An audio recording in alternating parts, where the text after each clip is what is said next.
Bienvenue, c'est avec un même plaisir quotidien que nous vous proposons 45 minutes d'actualité tout style et comme d'habitude, vous allez vous rendre compte que nous avons plein de choses à vous dire.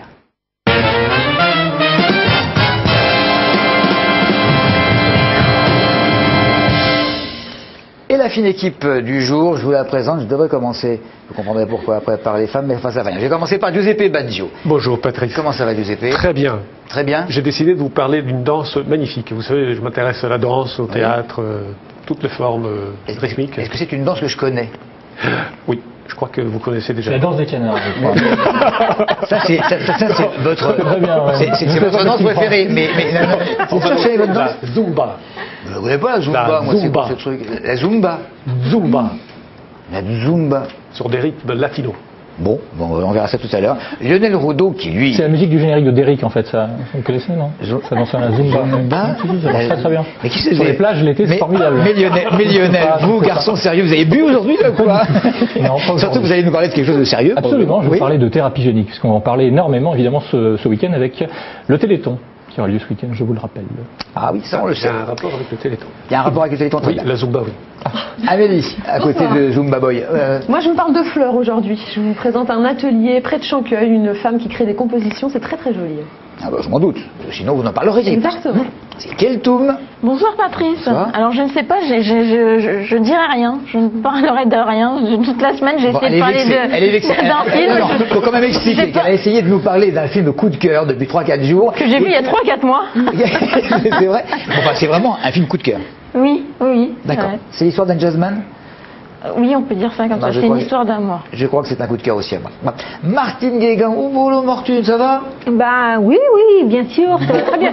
Enfin, je voulais pas vous parler de grand-chose, moi non plus, je suis désolée, C'est mais vrai je vais vous montrer des images que j'ai été dénicher dans les archives de Téléphone. Bien. On verra ça tout à l'heure. Et nous avons une invitée qui est Stéphanie Karadec.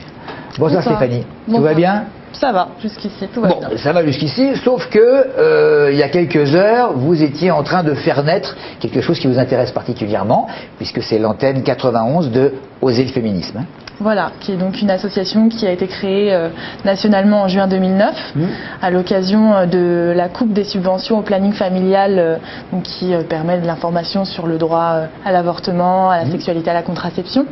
Il y a eu une mobilisation très importante de beaucoup de militantes à ce moment-là, énormément de signatures suite à une pétition, donc je crois 170 000 en une semaine, enfin c'était énorme. Et du coup, les militantes ont souhaité faire vivre ce mouvement et nous on suit cette route-là aussi en Essonne. Alors on en parle beaucoup effectivement depuis un petit peu plus d'un an, puisque vous vous rappelez que ça a été créé en 2009. C'était pour assurer la défense du planning familial, c'est bien ça? Voilà, donc il y avait eu une décision de diminuer en tout cas les subventions au planning familial et donc ça a été une réaction à ça et donc après ça a été élargi sur d'autres thématiques, donc sur la parité, sur l'égalité professionnelle avec un site internet qui s'appelle videmeuf.fr sur le modèle de videmerde.fr et puis aujourd'hui avec la campagne sur le viol. Bon, alors, on va en parler dans un instant. Vous assuriez cette naissance en Essonne, à quel endroit exactement? À la MJC de Rissorangis. Donc pour l'instant c'est là, mais on est appelé à bouger dans le département en fonction des nouveaux arrivants du collectif. Le 24 novembre dernier, il n'y a pas longtemps, a été lancée une grande campagne nationale, effectivement, de lutte contre le viol. Et Virginia Forga qui avait assuré un reportage où il y avait un certain nombre de, je peux dire de camarades, de copines à vous, qui ont de copains. beaucoup et des copains. Et oui, des copains. D'ailleurs, on en voit un d'ailleurs dans le reportage, qui ont beaucoup bossé cette nuit-là. On regarde le reportage. Une campagne d'affichage efficace commence toujours par une bonne préparation. On est à la fac d'Evry et dans ce local étudiant, rien ne manque. Affiches, colle, seaux et pinceaux, tout y est. Une dizaine de personnes sont venues participer à cette opération et parmi elles, quelques hommes. C'est important qu'il y ait pas simplement des femmes qui fassent partie de ce type de démarche, mais qu'il y ait aussi des hommes, parce que aujourd'hui, ce qui est important, c'est de montrer réellement ça va même au-delà de la parité, c'est que quelque part on vit dans une société et dans cette société il y a à la fois des femmes et des hommes et je pense que les mêmes problématiques touchent les deux sexes. Le souci c'est que les deux ne sont pas forcément toujours considérés de la même manière. La honte doit changer de camp, un slogan choc pour une campagne coup de poing. Des affiches qui interpellent avec pour objectif de lever le tabou et inciter les victimes à parler. En France, 75 000 femmes seraient violées tous les ans.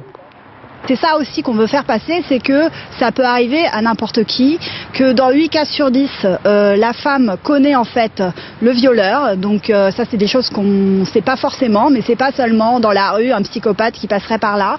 Donc ça peut arriver vraiment à tout le monde. Et ce qu'il faut savoir aussi, c'est que peu de femmes portent plainte. Il y a moins de 2% en fait des violeurs qui sont condamnés. Après les alentours de la fac d'Evry, le groupe s'est séparé en binôme pour quadriller les villes de Ris-Orangis, Lys ou bien encore Courcouronnes. Au total, près de 300 affiches ont été collées cette nuit. Alors on croit rêver, ou plutôt cauchemarder. Comment on peut, à notre époque, encore se dire il faut trouver le moyen de lutter contre le viol, alors que depuis la nuit des temps, le viol c'est quelque chose de particulièrement horrible, et quand j'ai commencé comme jeune journaliste il y a quelques années, il y avait déjà des associations qui s'occupaient de ça. Ce qui m'intéresse dans le reportage de Virginia, à l'instant, c'est d'avoir entendu le terme lever le tabou, et j'ai l'impression que c'est extrêmement dirigé. Je ne vais pas parler des crétins qui violent et des monstres, je parle des victimes. J'ai l'impression que c'est surtout une campagne en direction des femmes. C'est mesdemoiselles, mesdames, si d'une manière horrible, si ça vous est arrivé, pensez aux autres et parler, c'est ça? C'est un des objectifs, effectivement. Le slogan de la campagne, c'est « La honte doit changer de camp ». C'est-à-dire qu'on a trop souvent pensé, puis on le pense toujours, on culpabilise beaucoup les victimes de viol. Elle avait une jupe trop courte, elle était un peu aguichante, elle l'a fait monter chez lui. Donc finalement, on dit « elle s'est fait violer ». Même dans les termes, hein, c'est important, elle s'est fait violer, c'est pas « elle a été violée ». On parle de son violeur et pas d'un violeur. Donc là, l'idée, c'est vraiment de libérer la parole des victimes et dire « vous n'êtes pas coupable, le coupable, c'est lui, et vous pouvez aller porter plainte ». Il n'y a rien de nouveau, mademoiselle. Il y a vraiment rien de nouveau. Problème, On entend ça depuis des années. Je me souviens qu'on avait fait une tonne de reportages dans tous les médias sur les commissariats, les gendarmeries qui commençaient justement à avoir un accueil normal pour les victimes, parce que évidemment une malheureuse qui s'est fait violer et qui arrive devant un monsieur pas toujours conciliant, c'était horrible. Et là, qu'est-ce qu'il y a de neuf? Qu'est-ce qui s'est passé depuis quelques années? Qu'est-ce qu'il y a de nouveau? Il y a un problème, il n'y a rien de neuf. Il y a des associations qui travaillent depuis vraiment beaucoup d'années et qui constatent que le tabou il perdure. On a beau dire il y a 200 femmes qui se font violer chaque jour en France, c'est juste énorme, 200 femmes, et on considère toujours que c'est des cas isolés, que c'est des cas marginaux à la marge, vraiment. Donc là, nous, ce qu'on voulait dire, c'est que c'est un phénomène de société. On s'est associé donc au collectif féministe contre le viol, qui est une association effectivement qui a une trentaine d'années, et à Mixité, qui est une association un peu plus jeune qui travaille avec nous. Et ensemble, l'idée, c'était vraiment de libérer la parole et de dire voilà, le constat est toujours celui qu'on a constaté, comme vous le disiez, il y a de nombreuses années. Mais par contre, voilà, on veut rassembler des signataires autour d'un manifeste, donc c'est ce dont je voulais parler aussi, qui rassemble aujourd'hui près de 25 000 signataires en moins d'une semaine, pour dire on a des revendications, c'est-à-dire soutenir les associations qui accompagnent ces victimes, financièrement notamment, accompagner juridiquement, psychologiquement ces victimes-là aussi, du début à la fin, ce qui n'est pas fait, et puis effectivement avoir des moyens pénaux, donc de toujours avoir une agression sexuelle qui est punie en cour d'assises, qui est considérée donc comme un crime et pas comme un simple délit. Voilà. De quelle manière on peut mieux prendre en considération des victimes de viol? Eh bien déjà en augmentant les nombres de référents qu'il y a dans les commissariats, vous en parliez tout à l'heure. Aussi donc en considérant systématiquement qu'une agression sexuelle est un crime, donc en cour d'assises, donc c'est un autre niveau que de simplement le traiter en pénal, hein, sur les droits auxquels on a, enfin les droits qu'on a par la suite. Et puis nous, l'idée aussi, c'est sur qu'on travaille aux féministes, c'est de déconstruire pourquoi, enfin sur les causes, pourquoi est-ce qu'on a autant de violeurs? Qu'est-ce que ça veut dire? Ça veut dire qu'il y a toujours un rapport d'inégalité, un rapport de domination des hommes sur le corps des femmes, hein, parce que 98% des violeurs sont des hommes, 96% des victimes sont des femmes. Donc vraiment, là, clairement, on ne peut pas se dire que c'est un mystère. Donc l'idée, c'est aussi d'interpeller les pouvoirs publics sur la formation du milieu éducatif, hein, des profs. Ça va très loin, c'est-à-dire qu'il faut commencer en maternelle, pratiquement, oui, et dire à un petit garçon, la petite fille, il y a peut-être quelque chose en moins apparemment, mais non. C'est ça. Voilà, mais c'est la loi. Il y a un texte ministériel qui est très très bien fait, qui s'appelle la Convention pour l'égalité entre les filles et les garçons, qui dit que de la maternelle jusqu'à la terminale, 3 heures par niveau doivent être appliquées sur l'éducation à la sexualité, à la contraception et à l'égalité entre les filles et les garçons. Aujourd'hui, on constate que, grâce en général aux collectivités territoriales, on a une formation, en tout cas une intervention en 4e et en 3e et une au lycée. Et c'est tout. Et en général, on parle effectivement de comment est-ce qu'on met un préservatif. point barre. Sur l'égalité entre les filles et les garçons, le respect du corps de l'autre, sur le consentement, on n'en parle pas. Et nous, c'est ça qu'on veut faire changer. On veut l'idée du manifeste, encore une fois, j'appelle à le signer. Donc c'est sur le site internet www.contreleviol.fr.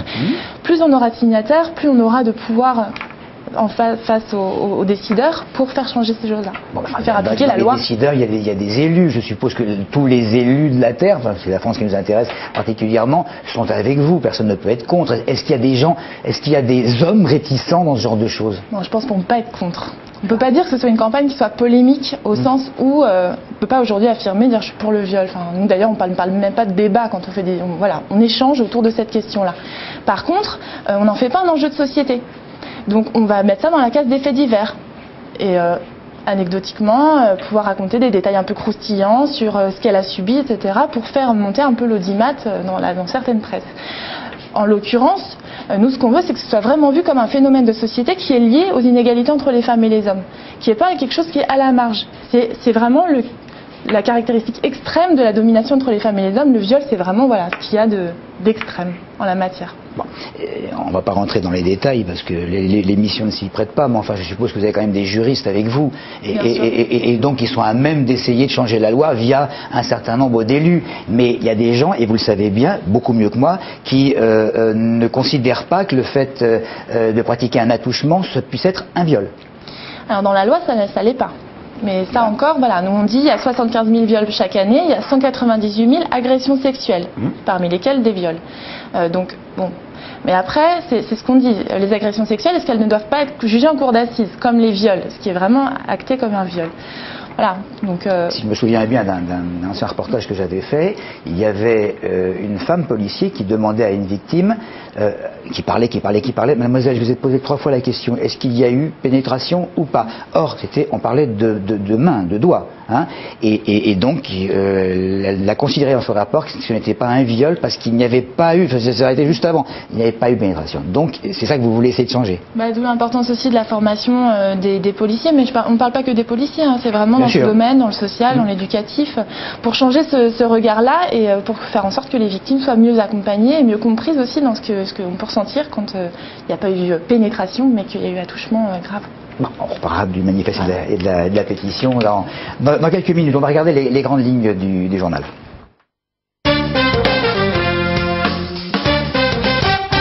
La neige et le froid, et dans le département, si le Nord avait été épargné depuis hier, une fine couche blanche persiste. La Direction générale de l'aviation civile a demandé aux aéroports, notamment à celui d'Orly, qui nous intéresse particulièrement, de diminuer les vols. Le soutien de personnalités de gauche à la liste menée par Bruno Piriou à Corbeil, c'était devant des militants au Palais des Sports hier soir.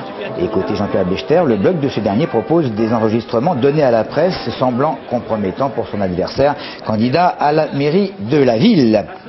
Le remplacement des enseignants par des profs stagiaires, toujours d'actualité avec une nouvelle mobilisation de parents début d'après-midi devant l'inspection académique d'Évry. L'inspection académique qui a reçu pendant 3 quarts d'heure quelques parents, mais manifestement les choses n'ont pas l'air de bouger dans le sens que souhaiteraient les parents en question. Les surveillants pénitentiaires également mobilisés, mais envisagent de nouvelles actions de protestation en absence de solution quant aux effectifs et moyens supplémentaires demandés. La baisse du chômage en Ile-de-France, moins 0,3, moins 0,8 en Essonne pour le mois d'octobre, mais cela ne profite pas aux demandeurs d'emploi longue durée. Et puis à l'initiative des commerçants du département, soutenus par la Chambre de commerce et d'industrie, plusieurs centaines d'entre eux fêtent la fin d'année avec des chèques cadeaux et des voyages pour la clientèle, bien sûr. Voilà pour l'essentiel. Petit commentaire sur l'actu? Les surveillants, pourquoi il manque de surveillants à Fleury-Mérogis? Il manque beaucoup de surveillants. On a assuré pas mal de reportages, Giuseppe. Beaucoup. Oui, alors ils ont fait des blocages. Non, il n'y a pas qu'à Fleury, il y a à Fresnes, dans de nombreuses maisons d'arrêt au niveau français, c'est toujours un problème d'effectifs. Hein. Et puis, je crois que dans certains endroits, il y a le privé qui intervient à la place du public et ça crée un certain nombre de dissensions. Tu cherches un boulot, Giuseppe? Bon, sinon dans l'actu, non, pour Corbeil, on vote dimanche.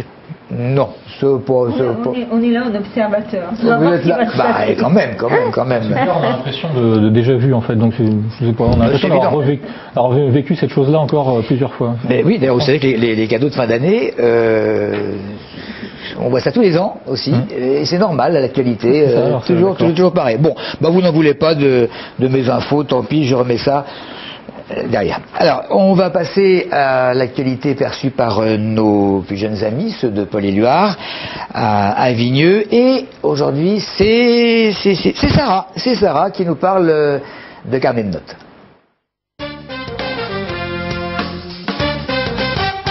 Je vais vous parler des suppressions des notes à l'école primaire. T'en penses quoi? Bah, c'est pas bien. Pourquoi? Parce que les parents ont besoin de savoir le niveau de leurs enfants. Et ça passe par les notes? Bah, les notes et les appréciations, parce que c'est comme ça qu'ils disent après comment son enfant il évolue au niveau des notes et de ce qui se passe à l'école. C'est important de comparer les élèves entre eux dans une même classe? Oui, parce que si par exemple, il y a quelqu'un qui est très très fort et quelqu'un qui est très nul, après je pense que la personne qui est forte pourrait l'aider dans certaines matières qui ont des difficultés. Et pour les parents, c'est important aussi de savoir où se situe leur enfant par rapport aux autres ou par rapport à une moyenne? Bah, je pense que oui, parce que c'est quand même leur enfant, c'est eux qui l'ont élevé et je pense qu'ils voudraient savoir d'où ils en sont en fait. Les appréciations, ça suffirait pas? Non, je pense pas. Pourquoi? Les parents vont se perdre. Ils vont dire, si par exemple il y a un prof qui dit, oui voilà, votre enfant a des capacités, mais il a des difficultés dans certaines matières et tout. Et après ils vont se demander des questions. C'est trop flou? Ouais. Qu'est-ce que tu penses aussi de faire un classement? C'est pas trop une bonne idée parce qu'après, ça va faire des histoires de collège et par exemple, si la personne elle est forte dans toutes les matières, elle va dire ouais toi t'es forte, t'en as tes lots, nanana. Les notes, oui, mais pas de classement. Voilà, on rejoindra une camarade ou un camarade de Sarah demain avec un autre sujet. Amélie, ça se passe bien Ça se passe très bien. Ce soir, c'est leur conseil de classe, alors ça va pas rigoler. C'est vrai? Ouais. Aïe, aïe, aïe. Ouais, et on reçoit en plateau lundi leur professeur principal. Donc ce sera l'occasion de faire un petit bilan du trimestre et de ce programme qu'on fait avec eux depuis maintenant début septembre. Quelque chose me dit, je vais la féliciter parce qu'ils doivent savoir qu'on est extrêmement satisfait et les seuls de leur prestation quotidienne. Ah non, c'est vraiment bien. Amélie, oui.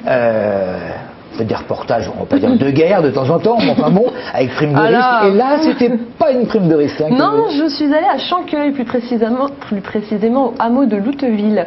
Donc en fait, j'ai rencontré tu connais, ça te fait plaisir. Juste à côté, c'est très mignon. Mais qui ne connaît tout le monde? Bien sûr, le hameau de Louteville. D'ailleurs. Quoi, à Chanqueuil? Non, au hameau de Louteville. Ah bah oui, il y a une ancienne carrière, pas loin. Bref, moi je suis allée rencontrer Francine Délicourt. Donc si, vous la connaissez aussi. Mais oui, elle préserve des végétaux pour faire des choses admirables. C'est tout à fait ça. En fait, donc elle crée plus précisément des couronnes de fleurs. Et en fait, elle a un parcours un peu particulier, cette femme, parce qu'au départ, elle était elle était secrétaire de direction. Et ensuite, elle a tenu une agence immobilière pendant 3 ans. Ça lui plaisait plus. Elle s'est rendue compte qu'elle avait un fort goût pour la décoration. Et quand elle faisait ses visites, en fait, quand elle était agent immobilier, elle se rendait compte du pouvoir, entre guillemets, de la décoration pour les ventes, etc. Donc, elle a intégré l'école Boulle à Paris, entre autres. Elle y a fait un stage. Et donc, elle a créé son activité. Elle a ouvert une boutique il y a 2 ans et demi. Ça fait 20 ans qu'elle fait ça maintenant. Je vous propose d'aller faire un petit tour dans son atelier. Déçue par une couronne commandée chez un fleuriste, Francine se lance elle-même dans la création. Depuis 20 ans, elle associe fleurs séchées, lyophilisées ou préservées. Je fais toujours mes couronnes à base de végétaux assez frais et qui vont sécher sur la couronne en fin de compte. Il faut savoir qu'il faut des très belles fleurs, je la fais tout de suite, je laisse peut-être une journée ou 2 pour qu'elles s'ouvrent bien. Tout de suite, je les mets à sécher et après, je les ai pour l'année. Pendant 3-4 mois, je les ai. Ses fleurs de prédilection, hortensia, rose et autres pivoines. Son mari, lui, s'occupe de la cueillette des feuillages dans la forêt voisine. Il travaille un petit peu. Des fois, ça me plaît, des fois, ça me plaît pas. Quand ça me plaît pas, je prends pas, bien sûr. À l'abri du soleil et de l'humidité, une couronne peut se conserver une dizaine d'années. Pour les exposer, Francine a ouvert sa propre boutique il y a 2 ans et demi. Plus qu'une boutique, un fourmillement d'idées déco. Avec son mari, Francine chine, peint, transforme. J'ai besoin de ça aussi, moi, pour créer mes affaires. Ça, c'est très important d'avoir une boutique agréable et je fais mes couronnes et mes compositions en fonction des saisons et de la boutique. Il faut que ça s'intègre dans la boutique. Et depuis quelques jours, la décoration de Noël a fait son apparition pour le plus grand plaisir des clientes. Ce qu'elles aiment, c'est les mises en scène que je prépare avec mon époux, parce que bien sûr je peux pas suspendre des lustres, des choses comme ça, je suis obligée de demander son aide. Mais elles viennent chiner et puis on s'arrange pour toujours avoir des choses qu'on ne va pas trouver dans le coin, dans toutes les boutiques. Donc c'est ça qui plaît en fin de compte. Hein. La boutique mérite le détour et il y en a pour toutes les bourses. À l'approche des fêtes, impossible donc de repartir sans un petit paquet. Bon, moi, je suis repartie avec un petit cadeau. Je sens le cadeau. Là. Exactement. Non, mais donc c'est vraiment une très très jolie boutique. Moi, quand je suis arrivée pour le reportage, je m'attendais pas à ça. C'est vraiment, on a envie de tout acheter. Il n'y a pas que des fleurs, donc justement, comme on voit dans le reportage, il y a plein d'idées déco. Donc elles vendent tout ce qu'il y a dans la boutique. Son mari l'aide. Enfin, c'est vraiment, c'est une belle histoire en fait, sa petite boutique. Donc comme vous le soulignez tout à l'heure, en fait, donc ça fait 20 ans qu'elle fait ça. Sa boutique n'a ouvert il y a que 2 ans et demi. En fait, avant, elle vendait ses compositions via des fleuristes. Et maintenant, donc elle a créé son activité toute seule, elle vend ça toute seule, elle en vit, donc c'est quand même pas mal. Sa boutique, elle est ouverte le jeudi après-midi, le vendredi et le samedi, et pendant les fêtes entre Noël et le jour de l'an, c'est ouvert quasiment toute la semaine. Donc moi, je vous propose d'aller faire un petit tour. C'est pas très accessible, hein, le hameau de Loudeville, mais c'est plutôt sympa à voir. Et ça a Chancueil. Voilà. Merci Amélie. Oh, le Keltoum, souriez, vous allez pouvoir parler de votre film. Mais oui, ah oui. Alors, c'est un film que vous avez vu il y a 7 ans. Hein non, mais oui, c'est un film que j'ai vu il y a pas mal de temps maintenant. C'est Loulabi, donc c'est une première réalisation. C'est signé Benoît Philippon, qui est un réalisateur français. C'est un film franco-canadien. Et lui, alors pour son premier long métrage, il a quand même réuni un sacré casting. Hein. À l'affiche de Loulabi, on retrouve comme Forest Whitaker, qu'on a pu voir, que tout le monde connaît, qui a eu d'ailleurs un Oscar pour Le Dernier Roi d'Écosse. Et donc voilà, à ses côtés, on retrouve un jeune acteur qui s'appelle Rupert Friend. Moi, j'avais découvert aux côtés de Michel Pfeiffer dans un film d'époque qui s'intitule Chérie. Il était très bien dans ce film. Lionel, qu'est-ce qui se passe? Non, je ne connais pas, je ne sais pas. Tu ne connais pas Michel Pfeiffer? Ah si, je connaissais, bah, quand même, merci. Continue, enfin voilà. Et voilà, et à ses côtés, on retrouve notamment Clémence Poésy, qu'on a pu voir dans Harry Potter, notamment, dans un des épisodes de la série Gossip Girl pour les fans. Voilà, qui continue son ascension, l'actrice française qui va bientôt exploser aux États-Unis. Et une autre actrice, c'est Sarah Wayne Callies. Alors comme ça ne vous dit rien, mais rappelez-vous, il y a quelques années, tout le monde était fan à Téléson d'une série qui s'appelait Prison Break. Michael Scofield était amoureux de Sarah, donc c'était la Sarah de Prison Break. Alors on la voit pas beaucoup dans le film parce que malheureusement il va lui arriver un petit souci. Et donc et voilà, ce film est sur fond de jazz. Notons la participation également de Charlie Winston qui a participé à la BO du film, donc qui est auteur, compositeur, interprète britannique. Et donc voilà, donc c'est une histoire d'amour. Voilà, et de musique notamment. Alors j'ai dit jazz, mais il y a un peu de hip-hop aussi. Et non, mais c'est vrai que souvent dans les films, on se dit soit c'est l'histoire qui nous a plu, ou l'interprétation, ou le décor et les lumières. Là, c'est un tout. Mais qu'est-ce qu'elle a de Space, la nouvelle rencontre Parce que la nouvelle rencontre de Clémence Poésy, l'autre histoire d'amour qui va se passer, en fait, ils s'y attendent pas du tout. Bah, ça d'accord, mais enfin, c'est vieux comme scénario, il n'y a rien de spécial. Qu'est-ce qu'elle a de spécial, justement? Son prénom. Mais non, vous faites allusion à quoi? Non, qu'est-ce qu'elle a de spécial? Enfin, en fait, elle fait irruption dans sa chambre et il comprend rien. Lui, en fait, il se noie dans son chagrin. En fait, il a perdu son épouse. Et voilà. Et après, à la suite donc de cette perte, il va arrêter de chanter. Donc voilà, ça va être la fin de sa carrière. Et il va faire cette rencontre qui est interprétée par Clémence Poésy, qui fait irruption comme ça dans sa chambre d'hôtel. Et grâce à elle, il va retrouver le goût de la musique. Et je vous propose de voir. Ouais, c'est ça, vous attendez, on y va, on le lance, la petite annonce. Eh ben oui. Come on, Sam, sing something for us. You can't keep on like this. Josephine wouldn't have wanted that. Hey, Sam. Good night, Josephine.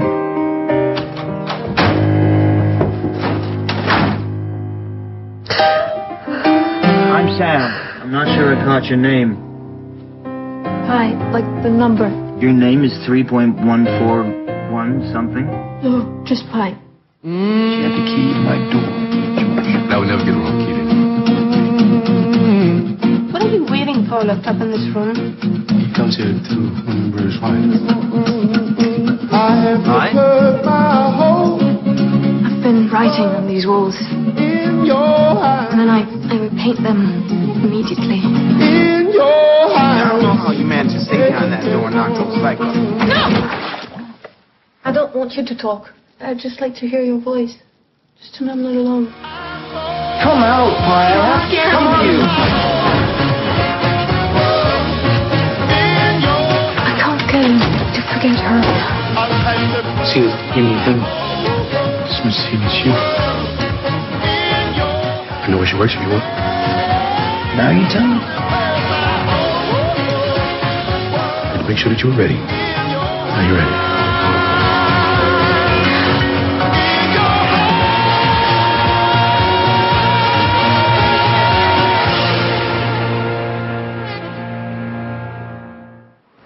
Comment vous appelez ce film?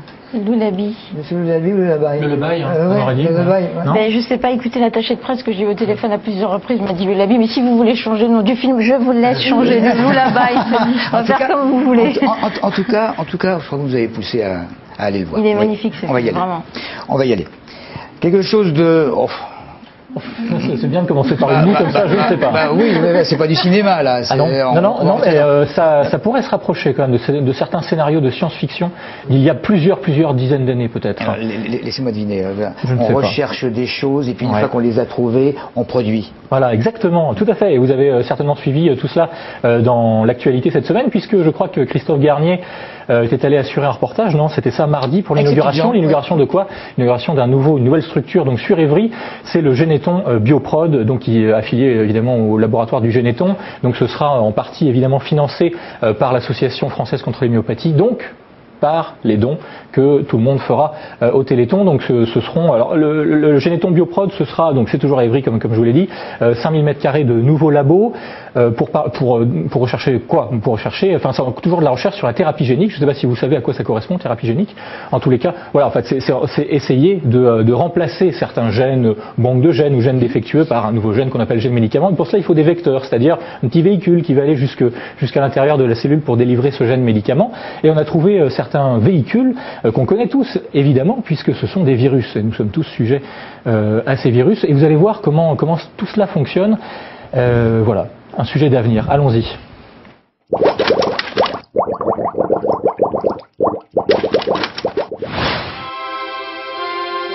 Est-ce que l'on peut réparer un gène ?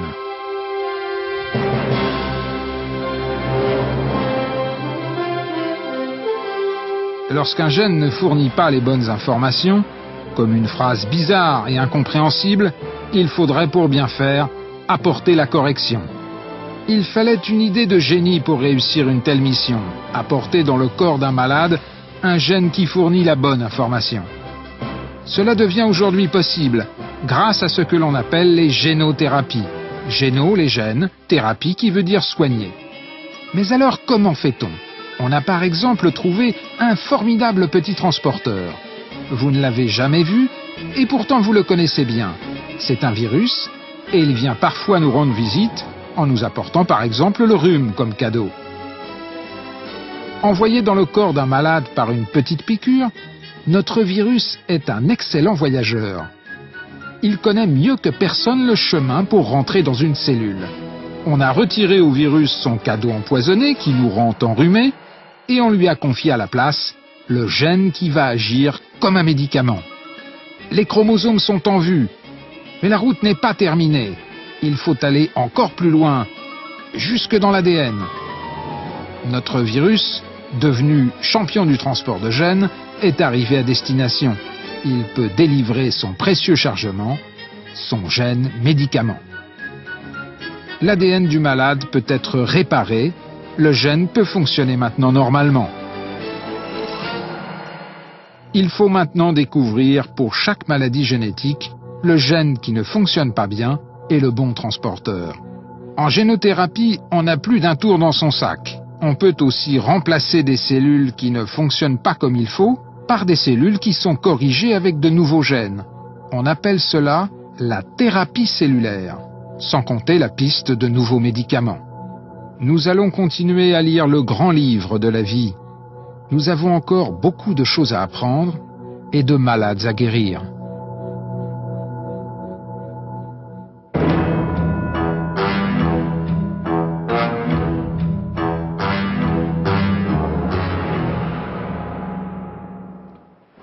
Voilà, donc tout cela nous concerne particulièrement cette semaine, enfin pas que cette semaine bien évidemment. En plus en Essonne, bon, on a la chance d'avoir tous ces laboratoires à portée de main puisqu'ils sont tous à Évry. Donc je rappelle, le Téléthon c'est ce week-end. Merci. Je voulais parler du Père Noël et des cadeaux. On va passer directement à Martine. Martine, vous aviez l'air malicieuse tout à l'heure. Ah non, je ne sais pas. Mais si. Non, Je vous ai demandé de quoi allez-vous parler. Vous avez dit Benoît, quelque chose. Patrick Benoît, nous l'avions filmé en 93 dans une discothèque à Massy, une petite discothèque à Massy de zouk. Antillaise, musique antillaise. Et voilà, c'est parce qu'il fait froid dehors, je me suis dit, je vais vous offrir des images. Un peu de chaleur. Un peu de chaleur. Vous êtes arrivé ce matin en vous disant, il fait froid. Qu'est-ce que je vais bien pouvoir retrouver. Très bien, donc voilà, on va regarder Patrick Benoît. Mais il existe toujours ce Patrick Benoît? Oui, bien sûr, il a fait 8 albums. Et le dernier date de 2004. Hein. Donc c'est pas si vieux que ça, hein. Voilà, tu connais. Non, je crois. Il est originaire des Ulysses, enfin bien sûr originaire des Antilles, de Guadeloupe, mais bon, il vit aux Ulysses, enfin peut-être plus maintenant, hein. Ça date quand même de 93. Donc j'ai pas eu de ces nouvelles. C'était filmé par Giuseppe, c'est vrai? Il y avait Pierre Zény aussi. Oui, bien sûr. Bon, allez, on va regarder le reportage.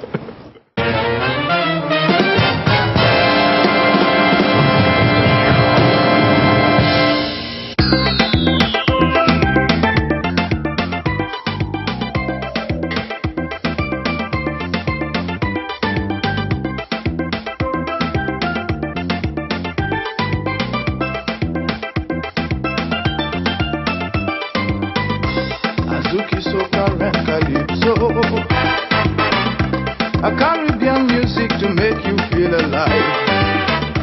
When I think of working for tomorrow, to bring a change, a color in my life. Azuki soca for tomorrow. A Caribbean music to keep your soul alive. If you get a chance, come and have a dance. Up on Azuki soca way.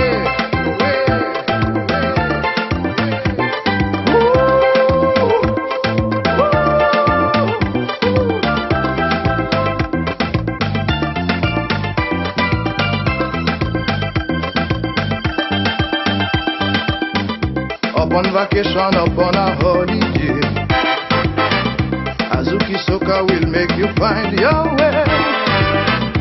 If you get a chance, come and have a dance. Up on a soca music way. Stéphanie Karadec, elle est là, elle va se dire, c'est ton monsieur, il est fou.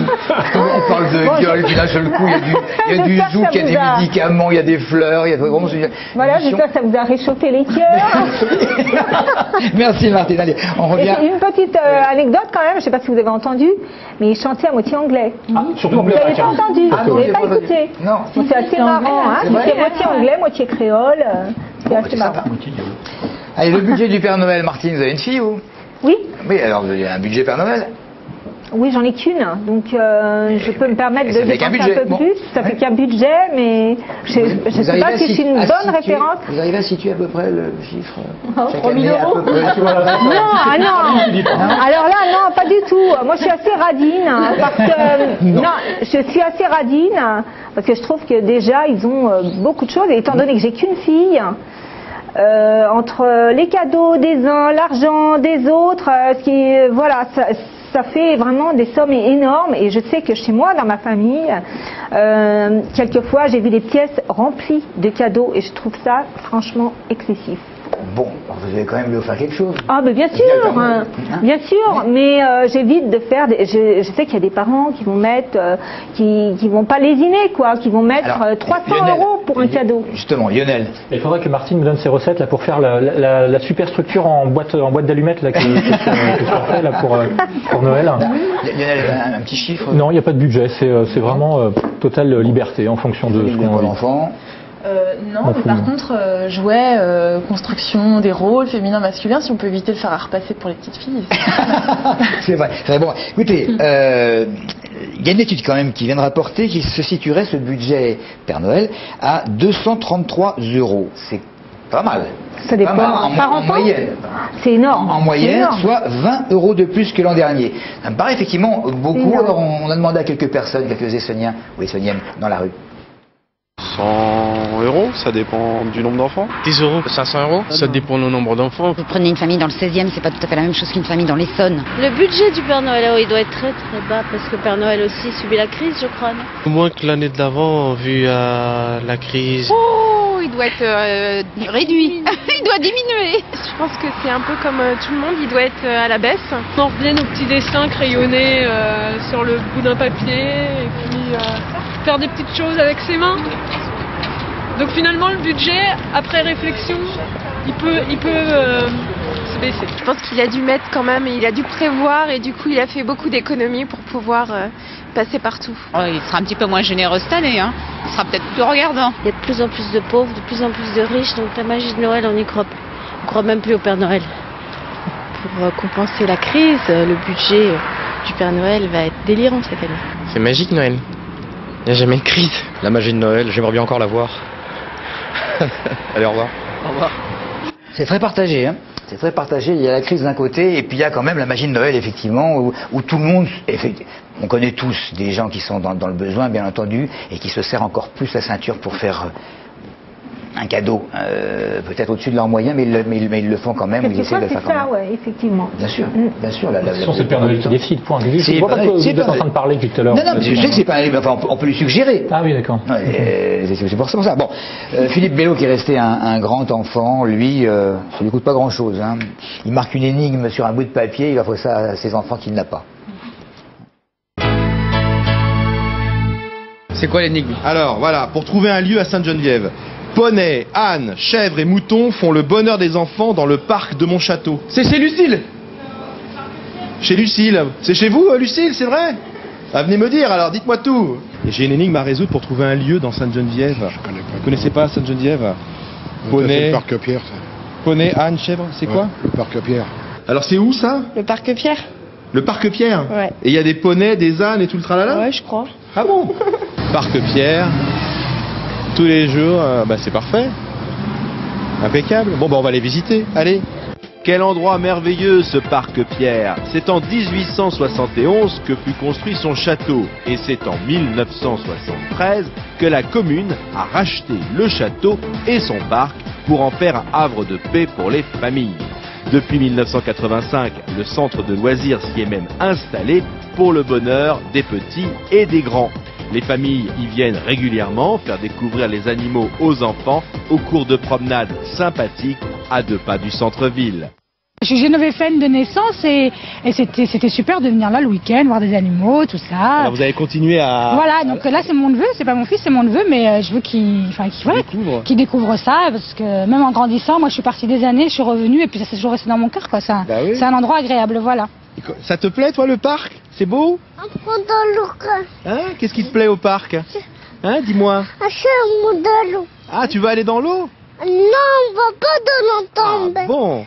Faut pas tomber. Faut pas tomber. De l'autre côté, là-bas, c'est un canard. C'est le canard, le point. Le canard? Il est beau, dis donc. Il est à l'autre côté. Oui, je le vois, oui, très bien. Heureusement que tu me l'as fait voir, dis donc.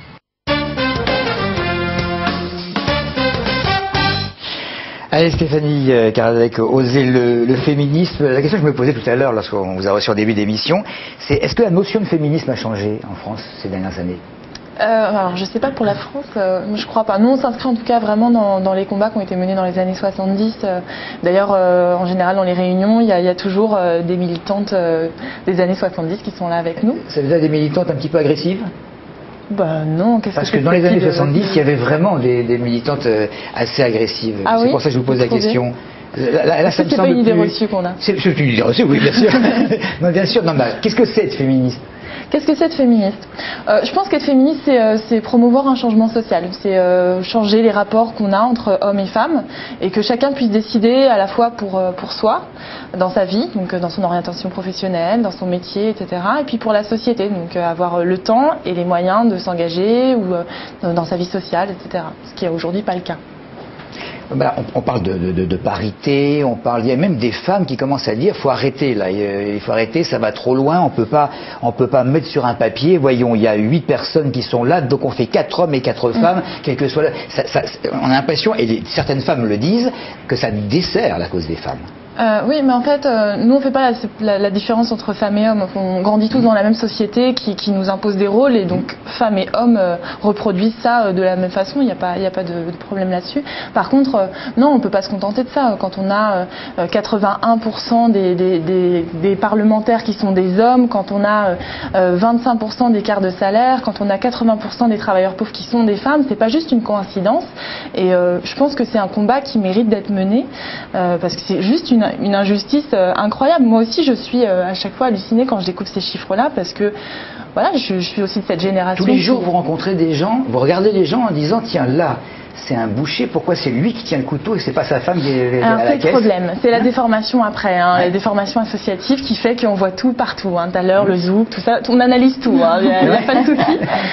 Mais bon, au-delà de ça, par contre, on a des militants très différents. Hier soir, on avait donc 24 personnes qui étaient à la réunion, dont des personnes qui justement nous ont posé cette question-là aussi, ce que c'est que le féminisme, pourquoi on parlait de la campagne du viol, pourquoi est-ce qu'un homme va violer, pas une femme, etc. Donc on est vraiment à tous on a tous des informations différentes, on est tous à des envies d'engagement différents aussi, et donc l'idée c'est de travailler ensemble à ça, et donc on invite tout le monde à nous rejoindre, et on a la prochaine réunion le 26 janvier. Donc, très bien, on aura l'occasion de toute façon de le rappeler. Merci Stéphanie. Allez, on va finir en musique. Oui, alors reportage 100% femmes.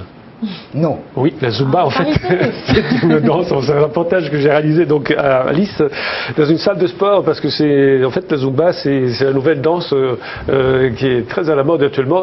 Après le clip de Waka Waka de Shakira, tout le monde se met à la Zumba. C'est un truc pour maigrir. Tout à fait, non, pour entretenir son corps et tout. Alors ça c'est une danse, donc c'est un programme de fitness et danse qui a été mis au point par Alberto Pérez, c'est le chorégraphe d'ailleurs de Shakira.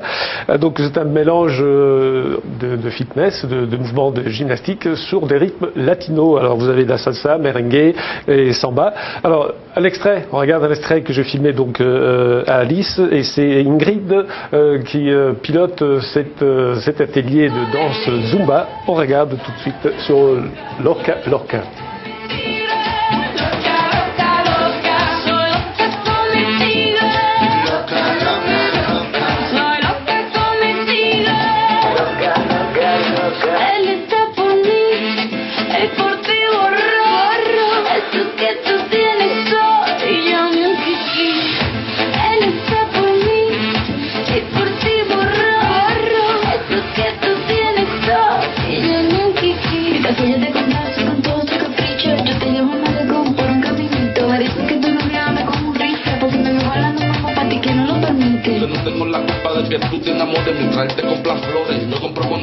Alors, Zumba se mobilise pour le Téléthon. Effectivement, il y aura un Zumbaton, et ça se passe le 4 décembre, c'est-à-dire samedi, au complexe sportif Stéphane Diagana.